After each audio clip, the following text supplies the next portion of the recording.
I'm gonna do a little video here about, well, me and Luna are gonna do a little video about how light the rotas are compared to the RPF-1s. Now, RPF-1s are pretty light as they are. I think they're like almost like a pound per inch that they are. So 18-inch wheels like 18.9 pounds or something like that. So let's go ahead and put these on the scale for you. Got an old ass scale here, but it works pretty well. So let's put this on here. Back up, Luna. Oh, it reset. So this is with, oh, it reset again. This is hard. There we go. So the whole wheel and tire is 43.5 pounds, which really isn't too bad for 18 by 9.5 with a 15 offset. These tires are Continental Extreme Contact Sports. They're 265, 35, 18. So now let's just compare them to the Rota Slipstreams with Hoosiers.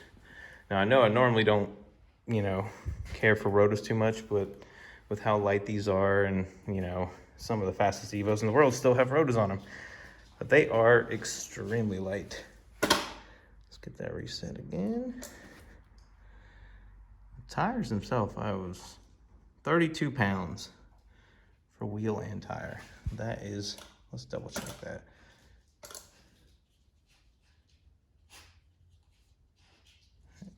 £32 even.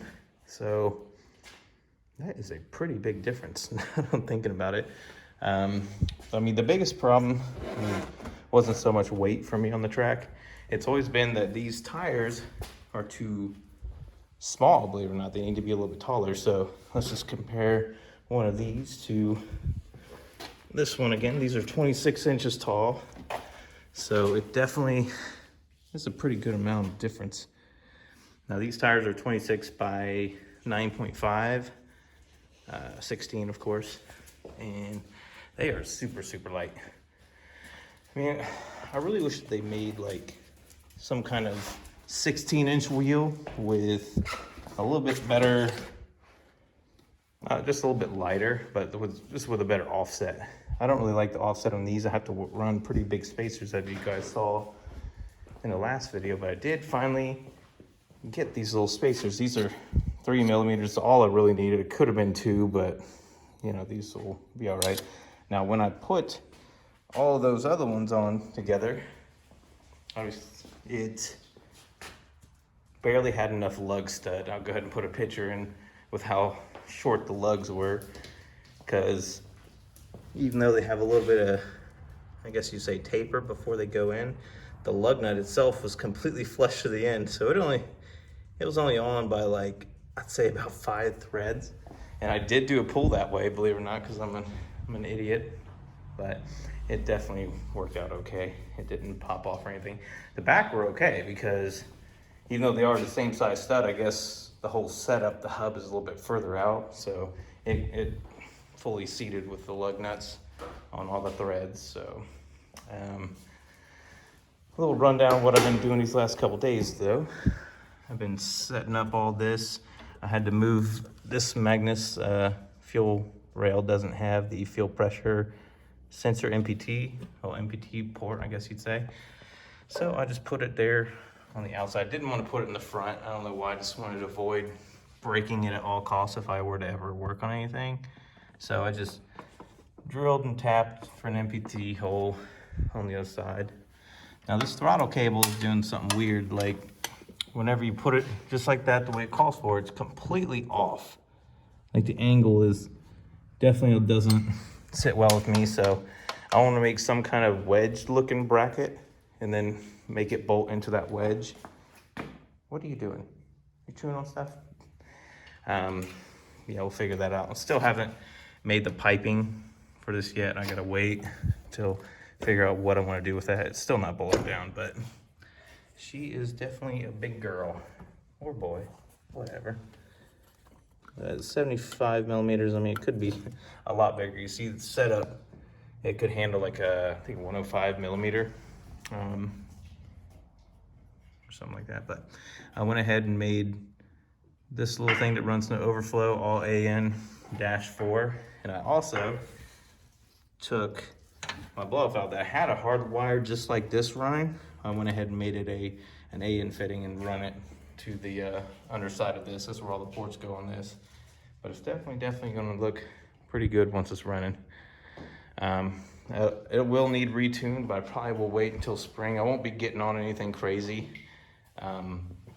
It might, all the dyno videos I've seen, this intake does make it just a bit longer to spool up, but the top end is pretty crazy. But that might have been, most people just run a 3-inch intercooler piping all the way down. I'm gonna keep it to the 2.5 or 2.5, 2.75, I think, I don't know. Whatever, I think, crap, I can't even remember which one I had. I think it's Busher. So the Busher one is a little bit different, but whenever I fit it up, it's completely off. Because this is like a, I don't know, 45 degree, 75 degree. I'm not really sure compared to what the OEM one is. Just, it sits up higher and it's straight.